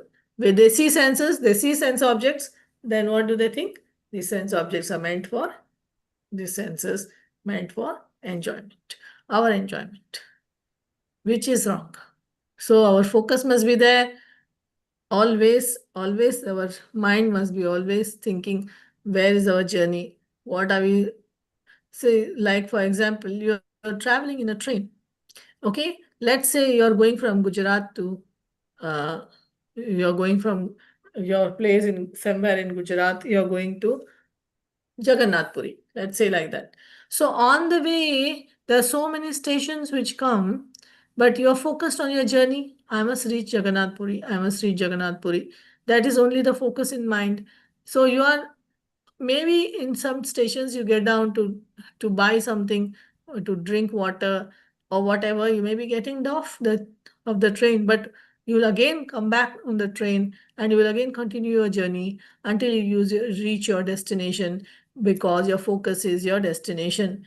Similarly, we may be having so many family members, families, so many duties in the life. We are performing, we're getting off the train to do something, then again come back on the train and then again travel. And the journey is focus on the journey towards the truth, journey towards Krishna, journey to go home back to Godhead. That should be the focus. Never mind, you have to get down for some certain things which will help us in the journey, or which may not sometimes be troublesome also, but we have to do it. Right? So sometimes we get down, but we have to again get back onto the path.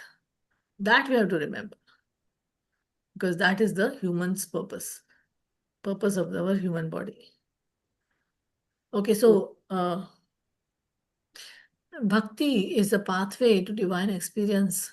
So what Srila Vishwanath Chakravarti Thakur is telling us here is the text articulates the concept of bhakti as the essential means for attaining an understanding of the Supreme Lord. Such devotion entails fostering a deep personal connection with the divine. So all of us must have a deep personal connection with Krishna, asserting that emotional engagement enables individuals to experience the divine more profoundly. So if you are doing dry bhakti, it is not so convenient, because unless some emotions is involved, some bhav is involved, then only it will give you a good experience. The experience will be more profound, more divine. Otherwise, it will be very dry. It will be very superficial. This theme is vital because it positions devotion as a cornerstone of spiritual awakening and highlighting the limitations of intellect alone. So, if we only have intelligence, oh, I know everything about Krishna. I know when he was born, how he was born, where he was born, and how he grew up, and how many demons he killed. And I know all this. I know he killed so many demons, and when he was in between this and this age, and after that he went to Mathura, and after that he went to Dwarka, and after that I know how many queens he married. I know all these things. That is intellect. So intellect alone has got its limitations, so that is alone is not going to help us. So we should have devotion. So that should be the cornerstone. That should be the thing which propels us towards spiritual awakening. So we have to awaken spiritually. For that we need devotion or bhav. We need that bhakti bhav. It underscores the relational dimension of spirituality, where love and heartfelt devotion serve as essential avenues to comprehending and even approaching the divine. That means, don't think that the divine is so far away. I cannot approach the divine. I am somewhere in this material world, and Krishna is somewhere in the spiritual world, and I have no connection with him, and I don't know how to approach him, and he is so high and mighty, and I'm not qualified or something like that. So yes, it could be the truth that we are not qualified as yet to reach the Golok Vrindavan. But we have Krishna sitting within us. It is so close to us. He is our Suhuru that he is waiting also for us. So all these things are there. Love is felt within our heart. We have to feel that love and devotion as we serve the Lord. Any aspect of service which we do to the Lord, do it with love and devotion. Love and devotion must be there in every aspect of service, including chanting of the holy names. When we chant mechanically, we get tired, we feel sleepy. But when we chant with devotion, with love, from the heart, we say, "Oh Krishna, I love you. I want to come back to you." Say it again and again in your heart, and you will feel that connection with the Lord. When you feel the connection with the Lord, the mantra will make you feel like as if you're floating in the air. Then you will not feel that heaviness and that sleepiness and the tiredness. We want to come out of that. We have to have heartfelt devotion. We need that. So the Brahmana Avadhuta is exemplifying a profound detachment from material desires. Okay, that is important, because that is a barometer. Srila Prabhupada always used to say, how will you know that you have uh, advanced in spiritual life? You don't need to ask anybody else. Prabhupada always says, you don't need to ask anybody. Do you need to, a person who is hungry and he's given a plate full of food and he's eating, does he has to ask somebody, am I feeling satisfied? My stomach is full? Is my stomach full? Will he ask somebody else? He knows. as he's eating, he knows his stomach is getting filled up. He knows, oh yes, now I cannot eat anymore. My stomach is full. How does he know this? How does he know his stomach is getting full? He knows because he's experiencing like that. When we are advancing in spiritual life, we will know. We don't have to ask, am I advancing? How do I advance? How much have I come? We don't have to ask. And what is the barometer? Srila Prabhupada says the barometer, the check and balance. How do you do that? You're advancing in spiritual life is this, that the more you advance in spiritual life, the more you get detached from material things. So material things don't matter anymore to you. Whether you get or you don't get, you don't care. You are just serving the Lord. So this is the barometer, right? So here also this theme is significant. It confronts traditional notions of happiness tied to material acquisition. So don't, the traditional means old, normally people think like this. Tradition means what? In our tradition, in our normal life, day, what do people think? People think that, oh yes, he got such a prize or gift, he has got his name, he has achieved this, he has achieved that. So that is material acquisition. He bought a big house, he has made big money, he has got so much car, he has got so much this. So this is all, happiness is tied down to this. That's what people think. But no, it's not. Proposing a deeper and more enduring source of love, that is not enduring. Anytime the car and the man also can go away, or the woman for that matter. Right? What to speak of the material position? Even ourselves, our body also can go away. So what is more enduring than even the body? Enduring source of joy is Krishna Prem. That's the only enduring source of joy. So it reveals a salient aspect of spirituality, maturity, spiritual maturity when authentic satisfaction emanates from within. So from where will the authentic satisfaction come? From within. So people are doing stuff like they call it Manava Seva, Madhava Seva. They are doing this kind of things to feel, oh, I feel so satisfied when I feed some hungry children or something like that. So some satisfaction is coming from within. So all these things are transient. It will come. Even when you eat some rasgulla, also will come. Some satisfaction will become, but it is not authentic. It is not enduring. Okay, so whatever comes from within, which is authentic and which is satisfying and which is enduring, than from external achievements, fostering an understanding of liberation from material language. So that is one thing that is coming from within materially, but here we're talking about the spiritually, which is enduring, which is all the time satisfying, not just satisfying today and tomorrow you are not satisfied, even you want to. So it is, you want to eat more or you want to do more, that means it is not enduring. No, it has already gone. So here that is external achievement, but here we are talking about something which comes from satisfaction, which comes from within, which is enduring, which is liberating from material entanglements. So when we give up something material, we are entangled in something, and then we say that for Krishna, for your sake I give up this. Okay, then you feel that kind of liberation, that kind of happiness which comes from within, that is indescribable. Like many brahmacharis, they give up their homes, their pursuit in material education. There are so many things they give up and they join the temples. So what kind of liberation they may be feeling from within? So that is because you will know that when you are giving up something very great. I give that example because that came to my mind when I also joined the temple once in long ago. That time also I was feeling so much happy. I was feeling that I'm so carefree. That means Krishna is taking care of me all the time. Krishna is there.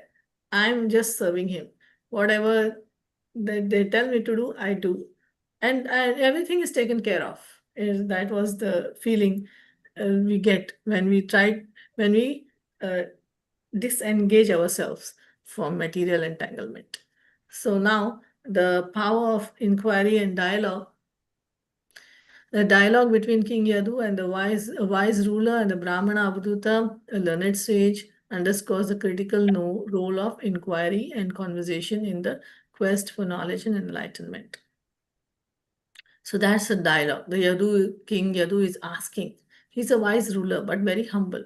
And the Brahmana is an Avadhut, and he is very learned. And he is telling now, whatever inquiry is made by Yadu, he is giving him proper, very nice, enlightening answers. So this theme is pertinent as it illustrates the significance of engaging meaningful dialogues and asking questions to deepen wisdom. So we should ask wonderful pariprashnena sevaya. So we should ask very wonderful questions, not just what to say, insignificant questions, but very, very meaningful questions. Then meaningful answers will come, just like Rahugana and Jadabharata. Meaningful questions were asked and wonderful answers were given. Perfect questions, perfect answers, Srila Prabhupada used to say. It reinforces the idea that profound knowledge is often cultivated through personal interactions with sincere inquiry, being essential for spiritual advancement. So, when you want to advance spiritually and you are very sincere, you will definitely attract a sadhu and you will ask him very important questions, meaningful questions. These thematic elements collectively enrich our understanding of the spiritual philosophy conveyed in the text, eliminating the intricate relationships amongst intelligence, devotion, and unique potential of human life in relentless pursuit of truth and liberation. So we go the next here to transcendental knowledge and liberation. The Brahmana Avadhuta is emphasizing his journey of acquiring knowledge from various natural and spiritual entities, which ultimately leads to his liberation from the cycle of samsara. So, what is the goal?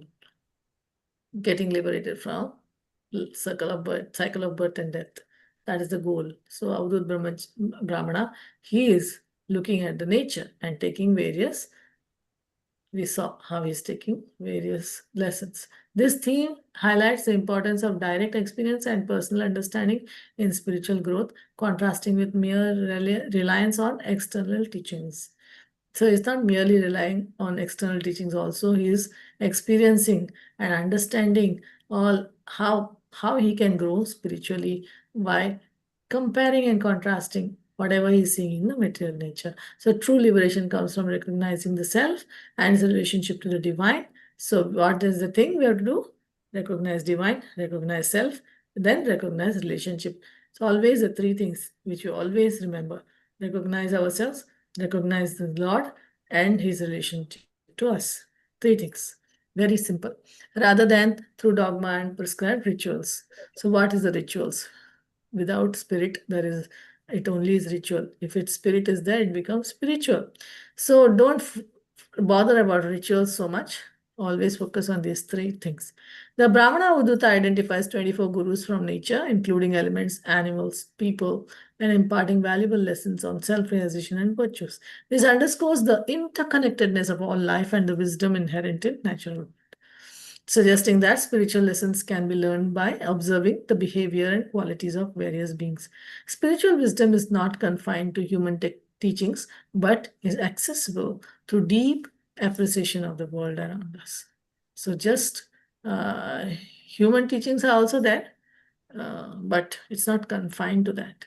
But we have seen the world around us and we can learn from the wind, learn from the sky, learn from the air, learn from the water, learn from so many things around us. For that we need to apply our intelligence, our vivek. Tolerance and self-control. The teachings on the earth emphasize tolerance, while the lessons on the mountain and trees emphasize what? Selflessness, service to the others. These qualities are essential for spiritual practice, fostering harmony with others and sense of purpose beyond oneself. So a true spiritual practitioner maintains composure in adversity and dedicates themselves to the welfare of others, aligning with the principles of dharma. So while we are doing duty, what does a spiritual practitioner do? He is very composed, self-composed in all kinds of adversities. So anything happens, bad happens also, what does he think? What is a spiritual practitioner? What does he think? Oh, this person who is a perpetrator, who is doing bad to me, is also being guided by Krishna. Krishna is only guiding him to do this thing. So he is doing that to me. So what I will do, I will just tolerate and I will go on my journey. I'll focus on my journey. I will not focus on him or what he is doing to me. Both are transient. I'm not going to focus on that. I'm just going to focus on the journey. Just like when you are in a train, if somebody occupies your seat by chance and he's fighting and he's a very bad person or he's giving you trouble, what will you do? You will tolerate and you will focus on the journey because I am reaching Jagannath Puri very soon. So I am not bothered whether somebody has taken my seat for 1 or 2 hours. Let him take. I will focus on my journey. So if anybody is troubling us, we should say, let him be. It's just a few matter of few minutes, few hours, few years, maybe at the most. I am focusing on my journey. My journey is important to me. That is not so important. So that is what we should do. Then the Brahmana Uddhata explains that one should learn to remain unattached to material qualities of life, just as the wind and the air interact with various substances without being affected. So even if we interact, so many things are happening around us. We are interacting with so many relatives, so many friends, and so many people around us, colleagues, and all that. But we don't get affected. Focus. Always focus on the journey. This theme emphasizes the importance of recognizing the temporary nature of material existence and avoiding entanglement in material desires and attachment.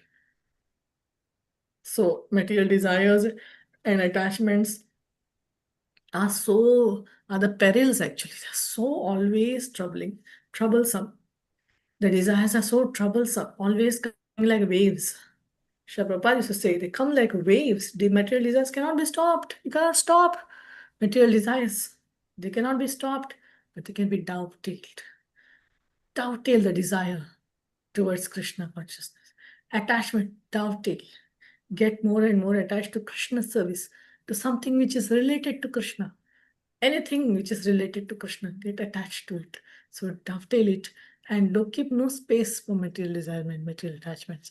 So it supports the concept of spiritual detachment, encouraging individuals to engage with the world while maintaining awareness of their spiritual identity.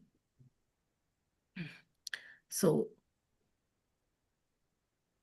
purity and self-realization, while water symbolizes purity, gentleness, the ability to purify others, similarly to influence similar to the influence of a saintly person. Saintly person also, just by being present, just by touching with his words, with his eyes, with his vacha, he can purify us, he or she, because he is so pure.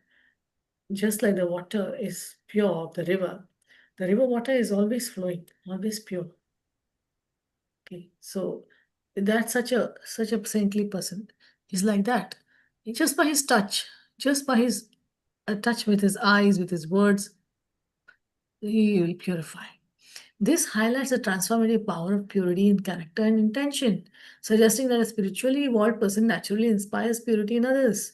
So whenever we see a pure person, automatically the vibrations also purify us. Spiritual advancement is not solely personal. It has a communal aspect when one's purity can positively influence the collective consciousness. So our purity, one person's purity, it can influence everybody's consciousness. Like let's say a pure devotee is giving a class, then the entire audience is purified, right? It's a collective consciousness is now focusing on that particular pure person and getting purified. So it's a collective, like a collective people. So many people go and take bath in the river. So all become purified, right? By like Yamuna, Ganga. People go and take bath in Yamuna Ji or Ganga Ji. And when they come out, they are purified of their sins, right? At that point of time, of course, after that, we commit so many sins. But at that point of time, we are pure. Like that, when you sit in a class and a pure person is giving his audience and is giving his speech, what happens? Everyone present becomes purified, at least for that point of time. The passage discusses the nature of the soul and the supreme being. So what is the nature of the soul? What is the nature of the supreme being? We've seen the passage discusses the eternal, unchanging nature of the soul, drawing analogies to the sun and the sky, which remain unaffected by external changes. So whatever happens externally, is the sun affected? No. The sky is affected? No. They are not affected. They are very aloof from all these things. So this theme reinforces the distinction between material and spiritual realms, advocating for an understanding of one's true nature as eternal and beyond physical existence. So what is our nature? Nature of the spirit soul. Spirit soul is eternal. Spirit soul is beyond this body. So it encourages reflection on the nature of existence, inviting individuals to recognize their spiritual essence. So let us recognize our soul. Let us recognize what we are. We are spirit souls beyond the transient material forms they inhabit. So we are inhabiting this material body, but let us learn that we are not this body. We are the spirit soul. And austerity and spiritual practice also is important. So the Brahmana observes the saintly individuals gain strength through austerities, right? We are following Ekadashi, we are following Janmashtami, Gaur Purnima, and other things. We are fasting. Now, this year, we have got Purushottam Mass is coming soon. So, Purushottam Mass also can be followed. Like austerities, we do that, then we gain strength and remaining unaffected by material contamination. So, then we get strength to fight against Maya. This highlights the importance of discipline and self-control in spiritual practice, suggesting that such practices fortify the inner self against external distractions. So, if we are self-disciplined, if we are self-controlled, it means moment to moment discipline, moment to moment self-control. Not that today I am disciplined, tomorrow I give up a little bit, then again I am disciplined. So we have to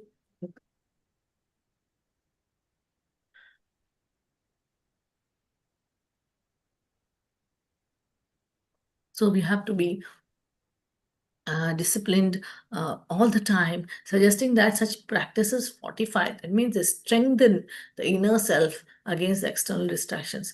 Only when we are really truly disciplined and we have self-control, no, I'm not going to do this activity. This is Maya. And I'm disciplined against, I have some discipline. I have to sleep at this time, wake up at this time, chant this many rounds, do this many spiritual practices in a day, discipline ourselves. If we don't discipline, then difficult. But if we discipline, it will strengthen our inner self against external distractions. So if distractions are coming to us, that means we are not disciplined so much in our sadhana. So we discipline our sadhana more and more, external distractions will go farther and farther away from us. So it illustrates the transformative potential of austerity in spiritual development, reinforcing the commitment to a higher purpose over mundane comforts. So everyone likes mundane comforts. Oh, comfort zone. We love it, right? But over this, there is a higher purpose. Over the mundane comforts, there is a higher purpose. Just sitting in the train going towards Jagannath Puri, we are not only thinking, oh, I must have a pillow and a bedding and everything, be very comfortable. Is that the goal? That's not the goal. Goal is to reach the destination. Yeah, just you get comfort, you're happy. But if you don't get comfort, you're not like so distracted that you jump out of the train. So that is not the thing. So it is telling us that austerity potential is there in the austerity, that it is developing us in spiritual life and is reinforcing our commitments so that we attain a higher purpose over these mundane things, mundane comforts. So the conclusion is that these themes are collectively reflect a holistic approach to spirituality, emphasizing personal experience, the wisdom of nature, selfless service, and importance of inner purity and detachment in the pursuit of self-realization. So most important, focus on self-realization, focus on Krishna, focus on our journey, attachment and affection. Now we're talking about the pigeon again. The pigeons form deep emotional bonds, expressing profound love and care for one another and their offspring. While this intense attachment is undeniably heartwarming, it ultimately precipitates their downfall. So the narrative illustrates that excessive affection can be a source of profound suffering, seen in a pigeon's unwavering devotion to his family. This blind attachment is portrayed as naive and ultimately detrimental. This theme encapsulates the notion that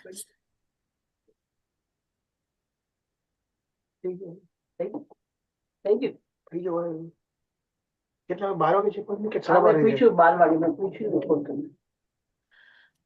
it compels us to reflect on the delicate balance between love and detachment, suggesting that while love is vital and overabundance, so much, too much of attachment can culminate in significant pain. So if we are too attached to somebody, if we are too attached to someone, and we cannot give up that attachment, then it is going to give us significant pain. It's going to give us significant pain. That's what we learn from this. So the pigeons, ensnared by the illusory energy of Maya, are portrayed as oblivious to the lurking dangers around their family, an alarming oversight. So they're so attached, so attached, so attached that when you see the BBs in the net, immediately jump into the net. Don't even think, if I'm outside, I'm more useful to them. Somehow I can make arrangement to get them out of it. But if I also fall inside, what is the use? So that's an alarming oversight. The text emphasizes the folly of the pigeons who, in their domestic bliss, fail to recognize the imminent threat posed by the hunter. So this theme highlights the devastating consequences of ignorance. It serves as a stark reminder to remain vigilant in life's fleeting nature and potential dangers of becoming overly engrossed in worldly affairs. Then they suffer from loss. The narrative of powerfully conveys the overwhelming grief that engulfs the pigeons following the loss of family members, particularly illustrated by the male pigeon's heart-rending lament for his wife and children. The wife and children are dying, and the male pigeon is crying so very pitifully. So much emotional, so profound emotional anguish, so much anguish expressed by the male pigeon resonates the universal human experience of grief and mourning, rendering the theme deeply relatable and impactful. This theme explores the inevitability of loss and its profound effects on individuals. It encourages reflection on how attachment to loved ones inevitably leads to intense suffering when confronted with separation or death, emphasizing the transitory nature of relationships. So, knowing very well, we are as human beings, we know that it's transient, but many human beings also, they are not aware of this spiritual aspect of the spirit soul. They only consider the body to be all in all. Srila Prabhupada always talked about Professor Kotovsky. He said, after this life, there is nothing. The body goes, that's the end. So he says he's such a big professor, but he doesn't understand. He doesn't know. So like that, many people don't know that after this death, this body continues. The soul continues to live on, and the body dies, but the soul continues, right, in his journey. So imagine the body is, we think that body is gone, everything is gone. So what is gone is the transitory nature of relationships. So that is gone. Relationship is gone. No longer the same person is the husband and the wife and is gone, and the child is gone, and the mother is gone, the father is gone. Everything is gone because after the body is gone, that means the relationship is only there for the body. It's not there for the soul, right? So how transient it is. The male pigeon expresses lament over its failure to engage in spiritual practices such as meditation and prayer, neglecting to pursue life's purpose beyond familial obligations. So, what the birds and the animals cannot do, the human beings can do, right? So, pigeon is lamenting that he failed to do spiritual practice. We should lament. We've got all the facilities. We should lament. His realization of prioritizing material life over spiritual growth vividly illustrates the ongoing conflict between worldly pursuits and spiritual fulfillment. So always this is going on. Should I go pursue my worldly things, or should I go and become a devotee? That is always a conflict. But we should prioritize which one over which one. So in the pigeon's case, the material life was prioritized. Spiritual growth was not there. So we should prioritize on the spiritual growth. This theme underscores the crucial importance of balancing worldly responsibilities with spiritual enlightenment. So not that we should totally give up and become Babajis, but we also need to do our duties in material life, whereas focusing on the goal of spiritual enlightenment. It wants that overlooking one's spiritual obligations in favor of material attachments can spawn deep regret and suffering. Don't overlook spiritual obligations, only thinking of matter, urging individuals to strive for higher purpose. So we should always strive for a higher purpose. So illusory nature of happiness is initially the pigeons find joy in the family life, very, very happy, but this so-called happiness proves ephemeral. That means just fleeting, very flickering, ultimately leading to despair. Narrative contrasts the fleeting joy of familial bonds with the subsequent anguish they endure, eliminating the fleeting nature of happiness derived from material circumstances. So, this theme invites a deep exploration of the essence of true happiness, suggesting that dependence on transient pleasures can lead to suffering. It challenges readers to seek out deeper, more lasting sources of fulfillment that transcend mere material attachments. So, we have to seek out which is enduring, which is lasting more and more. So, the conclusion is together these themes offer profound insight to human experience, highlighting fragile balance between love and attachment and the quest for meaningful existence. So, there should be a balance. Uh, and also, it's a fragile balance, so we have to be careful. They encourage introspection, the dynamics of relationships, and the perils of excessive attachment, advocating for a more harmonious and a harmonious approach to both familial responsibilities and spiritual aspirations. So, we are not expected to give up everything, but we are expected to be in family life and then also aspire for spiritual life and also focus on our spiritual journey while doing the needful. We should not stop doing the needful. Do the needful for the family, but don't be over attached. Don't be over attached. Become over attached with Lord. Don't become over attached with family.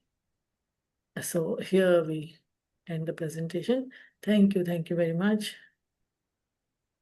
Thank you, Mataji. Thank you. Though we have exceeded the time, but any questions anybody has?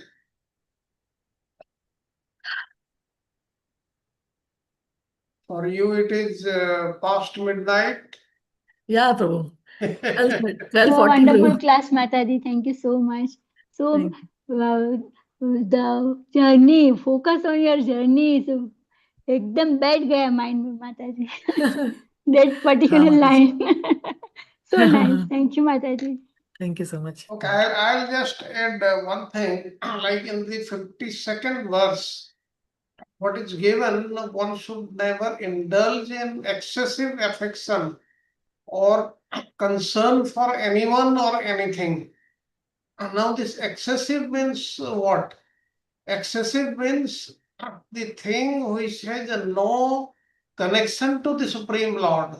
There is no Krishna consciousness. Like Krishna says in Bhagavad Gita, Sruhudram Garam. Sarvabhutanam, the Lord is eternal well-wisher of every living being. The Lord is very, very affectionate. He is so affectionate that he sits in the heart of every conditioned soul and accompanies him throughout the endless wandering in the kingdom of Maya. The best way for anyone to show compassion and affection for living beings, all living beings, is to become a preacher on behalf of the Supreme Lord and assist the Supreme Lord in claiming the fallen souls. Now, when an individual finally he goes to the spiritual world, the happiest is the Supreme Lord to see him coming back, much more happier than us. So that is to be understood. Any other question or comments? If no questions or comments, then we can conclude the class with the closing prayers. Prasad Prabhuji, you have got recap Seva tomorrow. Yes, Prabhu. Yes, Prabhu. Yes. Yes. Okay, we can conclude I'll the spend class some with time the and closing of prayers. I'll spend some time on the slides, Prabhu. This week I could not spend, but I'll spend. Thank you. Yes, yes. Thank you, Mataji. Very wonderfully explained. Thank you very much. Kumari Mataji, would you like to do the Narsimha prayer? Yes, I do. I do. Thank you, Yes, Mataji. I do. Namaste Narasimhaya. Namaste Narasimhaya. Prahlad Lad Dahine. Prahlad Lad Dahine. Hiranyakashi Purvakshah. Hiranyakashi Purvakshah. Shilatankal Nakhalaye. Shilatankal Nakhalaye. Ito Narsimha Parato Narsimha. Yato Yato Yami Tato Narsimha. Bahir Narsimha Hridaye Narsimha. बहिर्नरसिंहा हृदये नरसिंहा नरसिंहदिं शरणं प्रपदे तव करकमलवरे नकाम् अद्भुतशृङ्गं दलिता हिरण्यकशिपु तनुभृङ्गं केशवधृता नरहरिरूपा जय जगदीश हरे जय जगदीश हरे जय जगदीश हरे तव करकमलवरे नकाम् अद्भुतशृङ्गं दलिता हिरण्यकाशिपु तनुभृङ्गं केशवधृता नरहरिरूपा जय जगदीश हरे जय जगदीश हरे जय जगदीश हरे जय नरसिंहदेव जय नरसिंहदेव जय नरसिंहदेव जय प्रहलाद महाराज जय प्रहलाद महाराज प्रहलाद महाराज जय हो प्रभुपाद जय जय प्रभुपाद जय जय गुरुदेव जय जय जय हो भागवत की जय हो सब डिवोटीज की हरे Krishna Krishna Krishna Hare Hare Hare Ram Ram Ram Hare Hare Thank you to all. Well, Thank you. Mataji, thank you very much. Thank everybody.